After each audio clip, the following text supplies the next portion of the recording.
Well, this could be the end of the road for the Florida Panthers and the start of something real special for the city of Las Vegas.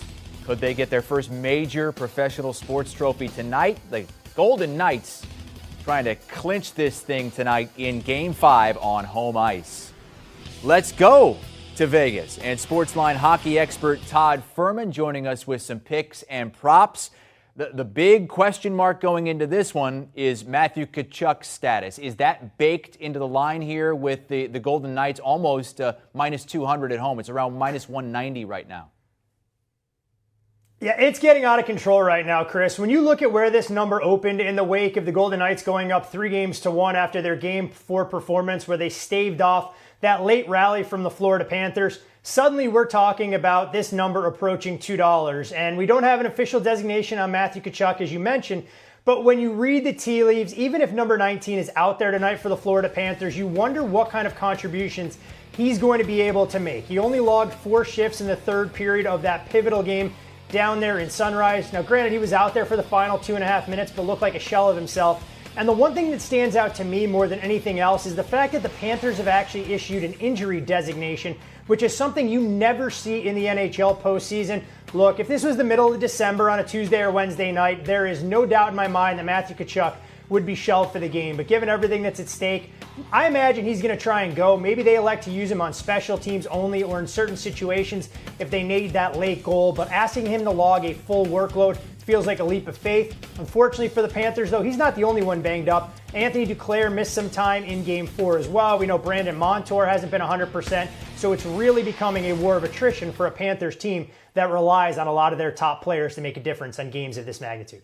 Todd, you live in Vegas. It wasn't that long ago. You didn't have any major professional sports teams. Then you get the Golden Knights. They take that city by storm. You got the Raiders. The A's might be coming as well. What's the vibe like right now as that city fully expects tonight to get this job done? There is a huge buzz all around town, and it's not just concentrated on the Las Vegas Strip, but it's flowing into the suburbs. I mean, you walk into any establishments out here, you see plenty of Golden Knights flags. People want to talk about the game. They're wearing their gear, and it's all different sides. I mean, mainly because we've had about 37 jerseys, Chris, in just 6 short seasons, so you can understand where people made the investment in the team. But this is truly Vegas's team, and it takes on a much different dynamic than the Raiders do. The Raiders had an established fan base, and while I'm not going to downplay their arrival in Vegas, which really cemented this city as a professional sports town, this was a group that was built here from the ground floor up from Bill Foley. And a lot of people didn't think hockey was going to work out here in the desert. There were a ton of skeptics when it came to the season ticket drive before their inaugural season about what things would look like. Would T-Mobile be flooded most nights by Canadians looking for a weekend getaway or teams wearing opposing jerseys? It's been anything but the case. We've seen season ticket prices soar. You've seen everything around this Golden Knights team with full buy-in. And most importantly, you've had 7 players that have been here since day one. One of them poised to take home one of the best individual honors you can find in the Stanley Cup playoffs. And that, of course, would be Jonathan Marchessault if he's able to win the Conn Smythe tonight. Gone from around 18 or 20 to 1 last round before it started against the Dallas Stars to a runaway favorite. So all hands on deck throughout the city. And you just wonder, though, if that level of anticipation and excitement can be the pressure that bursts pipes and puts the onus on the players' shoulders tonight. Yeah, you certainly saw the pressure getting to the Denver Nuggets a little bit last night, even though they were able to get it done in the end. It was a hard-fought game.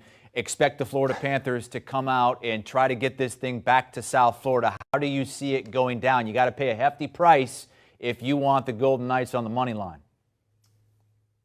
You know, that's been the hard part, Chris, and I wrote up the Golden Knights in this spot for Sportsline at minus $1.55 on Sunday morning, saying that was going to be the best opportunity you could find to back Vegas here. Now at minus $2, even with some of those injuries potentially being a real big factor in this spot, you're not stealing anything. And if you're going to the window more often than not and not just isolated in a one-game situation, Vegas doesn't deserve to be a $2 favorite here. You have the general public running to back them as well. So I think if you're trying to make a case and you want to have a little bit of exposure to Vegas in tonight's game, I'd be looking to bet them in regulation. You can find a much more reasonable price in that $1.20 range, maybe a shade more. I think Vegas knows they have to get off to a fast start. And the longer this game goes where they allow Florida to hang around, the pressure starts to really mount for Vegas. And I think if the game went past 60 minutes, it would favor the Florida Panthers in this spot.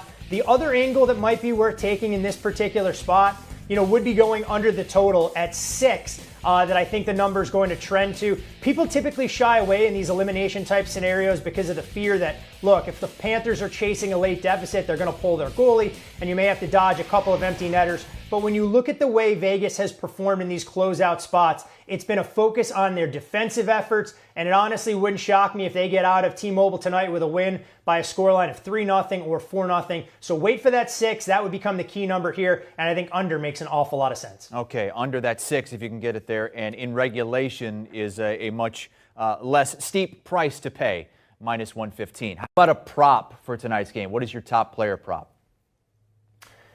So many different angles to try and take in a game like this. Typically, the team trailing 3-1 is going to mount an attack and put plenty of shots on net. The problem is we don't know exactly who's going to be out there for the Florida Panthers, and trying to read between the lines and figure out what these line combinations are going to look like. I've tended to shy away from a lot of their markets so far. The other thing is the Vegas Golden Knights block a ton of shots. So what I wanted to do is go after a key acquisition a couple of years ago that really showed that Vegas was going to be a legitimate contender. And that was bringing in a two-way forward in Mark Stone, who missed an extended period of this regular season dealing with a back injury, missed a lot of time last year, and was a big part why Vegas wasn't able to make the playoffs.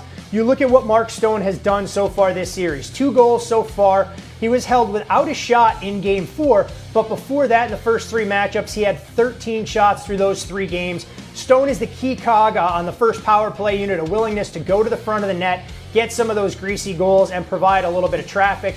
Sometimes you fall victim to narrative, but I don't think this price reflects any of that. I'm more than happy to take Mark Stone as an anytime goal scorer at a price of plus $2 or greater. All right, that is Todd Furman, our hockey expert from Sportsline. Thinks the Knights are going to get this thing done in Game 5. There it is. Vegas proud. Todd Furman. All these betting guys loving the Golden Knights out there in Vegas. It is now a sports city. If the Panthers can win, they will get this thing back to Game 6 in Sunrise later on this week.